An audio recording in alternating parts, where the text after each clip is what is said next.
ঘটনাস্থলে আছেন সহকর্মী রাব্বি সিদ্দিকী। সবশেষ তথ্য জানতে সরাসরি যুক্ত হচ্ছি তার সাথে।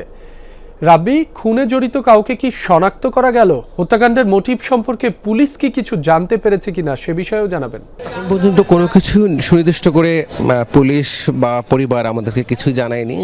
পুলিশ বলছে যে তারা এখন পর্যন্ত এই দুর্বৃত্ত যে কজনের ফুটেজ দেখা গেছে সিসিতে তাদেরকে শনাক্ত করতে পারেনি, এবং একই সাথে আমরা দেখেছি যে পরিবারও কিন্তু কারো নাম বলতে পারেনি এখন পর্যন্ত।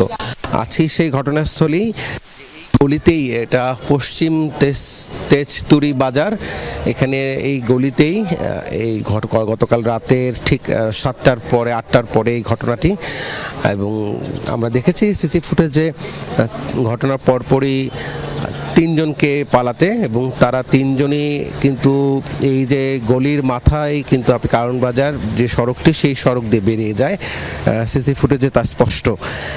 এবং সেই সাথে যে যিনি নিহত হয়েছেন স্বেচ্ছাসেবক দলের নেতা মুসাব্বির, তিনি কিন্তু গুরুতর আহত অবস্থায় এই যে তেজতুরি বাজারের ভেতরের যে গলি সেই গলিতে পড়ে যান, এবং সেই ফুটেজটিও আমরা খোঁজার চেষ্টা করছি। এখন পর্যন্ত কিন্তু কেন এই হত্যাকাণ্ড, এতগুলো রাউন্ড গুলি করা হলো, এবং আরও একজন গুলিবিদ্ধ, তিনিও ঢাকা মেডিকেল কলেজ হাসপাতালে ভর্তি, এবং এইটা কি তাদের কোনো ব্যক্তিগত দ্বন্দ্ব না পলিটিক্যাল, সেটি এখন পর্যন্ত পরিষ্কার না।